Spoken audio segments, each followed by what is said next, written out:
So today is Thanksgiving. It's the fourth Thursday of November 2022, and I have a free class right now. I want to show you this beautiful tree outside. This tree, every morning every time I come here, I say hello to that tree. I love that tree. It's just so beautiful. It changes the colors. In the spring is very light green and so pretty, and now it's turning into gold. So I'm grateful for that tree. That tree brightens my day when I come to the school. It's really cool. But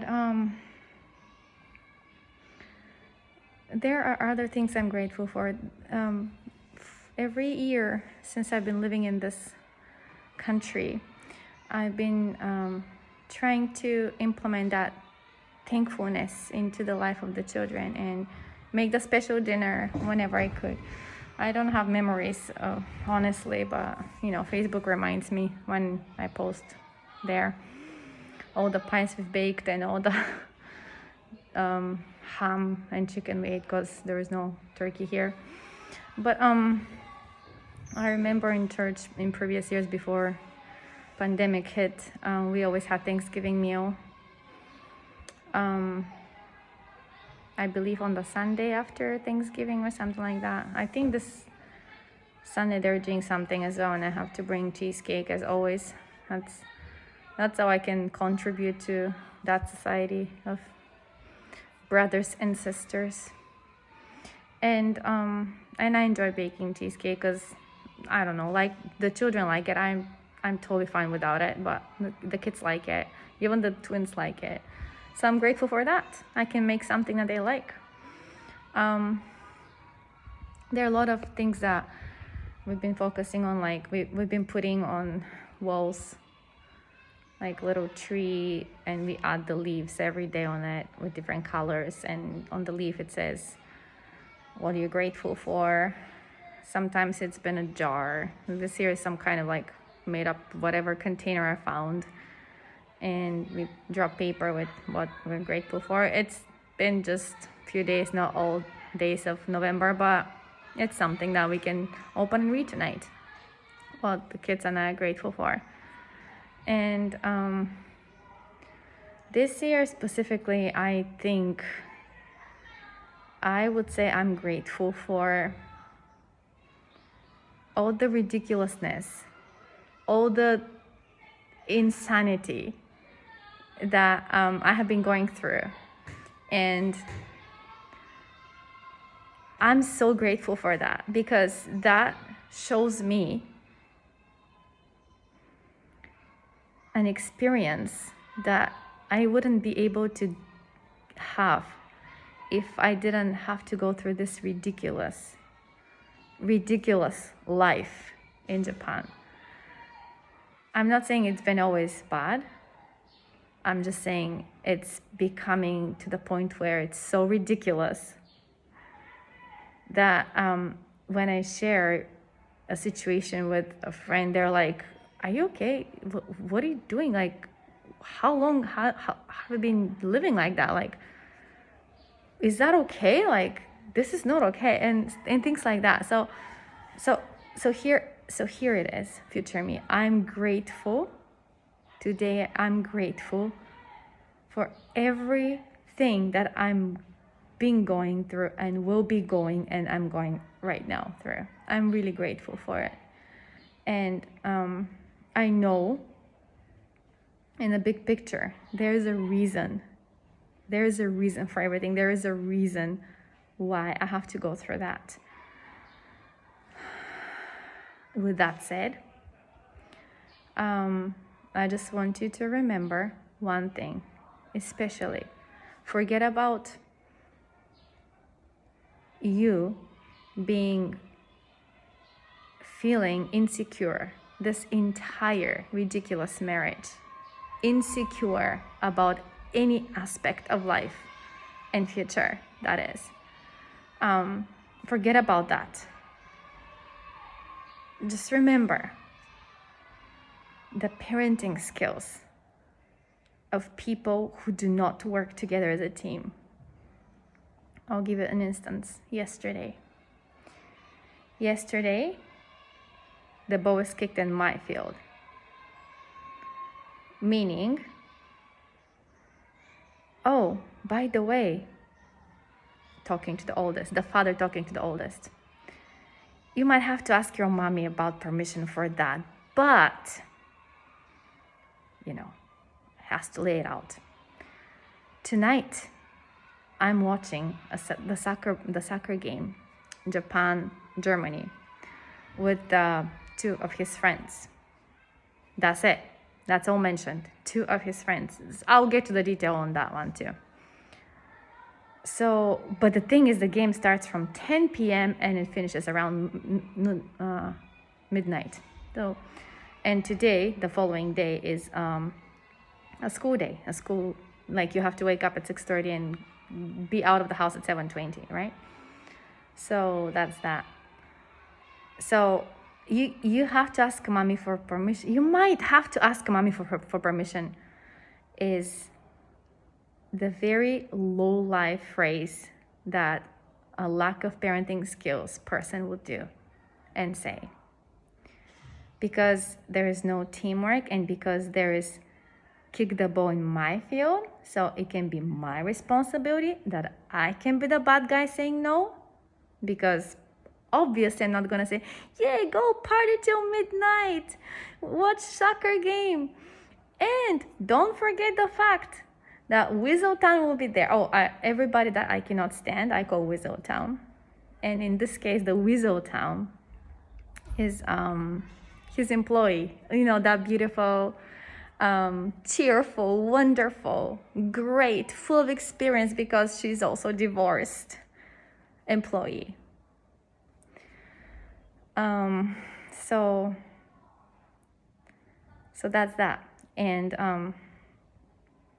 I told my son that his father's schedule and our schedule in the house are completely different for many years actually now, but especially after he has his new school building right next to his mother's house. I reminded him that tomorrow is a school day and it will be difficult to wake up in the morning if you stay till midnight. It won't be impossible. You will probably have about 5-6 hours of sleep, so it should be better than none. But it will affect your attitude in the morning and the whole day you might feel a bit tired. And I explained to him that while he is my kid and all my kids and I have to wake up early in the morning so we can go to work and school, his father's work day starts at, I don't know, after lunch, I suppose. So he might be very well now sleeping right now as I'm making this video because he stayed up until 12 last night to watch the game and Japan won. Yay! Japan won. Yay! The whole world was expecting Germany to win, but yay! Japan won. So the L4 is full, So my oldest understood, he understands, and he came up with this idea maybe he could take a nap a little bit before dinner or like between dinner and the game or something like that, so that he could be fresher and have more sleep hours. But I think he ended up not doing it, but proactive thinking, that was really good. He ended up going and he came back at 12, slamming doors, like being really loud, so I woke up. And he came upstairs and he said that, Japan won and that Weaseltown was there.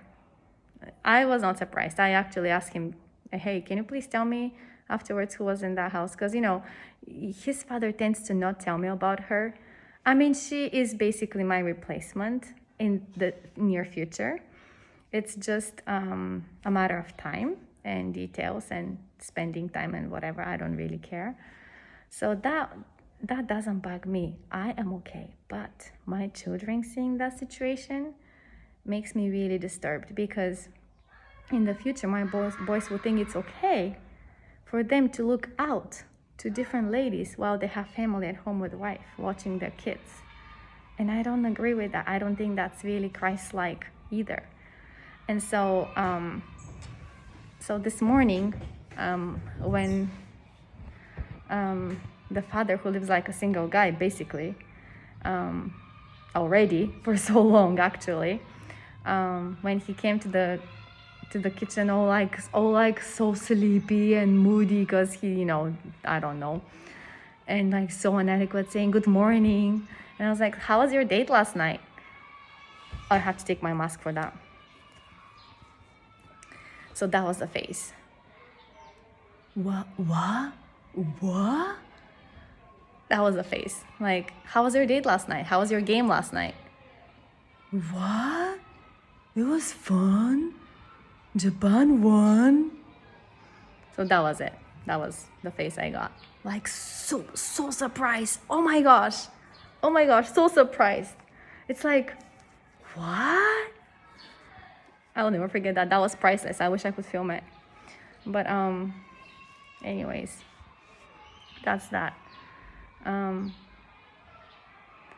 Then I'm thinking, situations like that, ridiculous situations like that, to me unacceptable. Like, I would never ever go hang out with some guys or a guy and some other ladies, but with a guy that I work with all the time and spend time with and get to know him, and like what is it like to be divorced and things like that. I would never do that while I'm still in a marriage situation, kind of thing.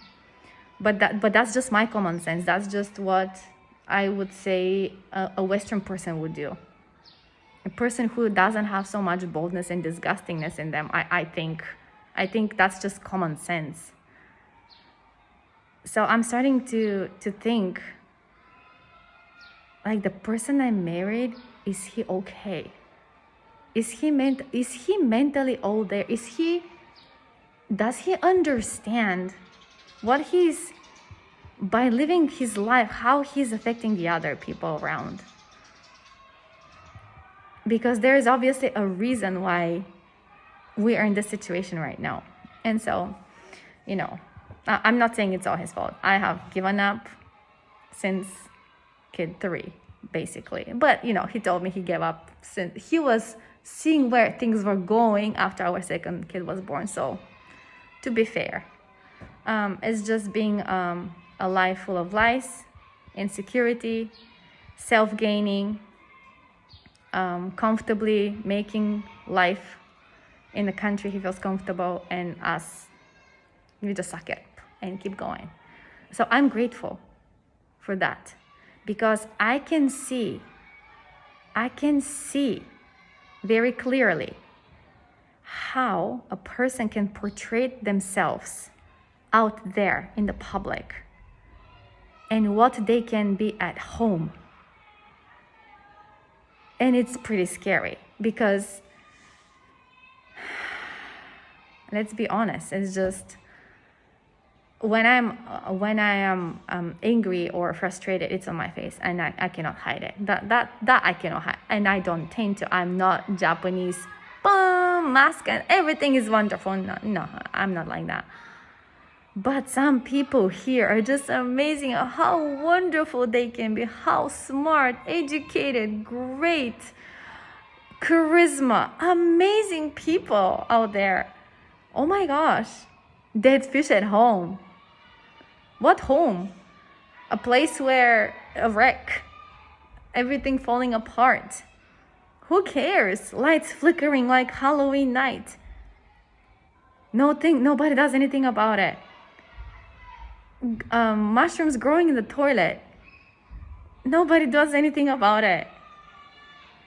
Like, everything sinking, everything falling apart. Nobody cares about it, because nobody spends time there. And so we basically go home, sleep with the kids there, and eat and sleep, and the next day we go out again. So it's like, I am grateful. I'm grateful to be put in those kind of situations where I can actually weigh out what's important in life and what is just get rid of. Because clearly,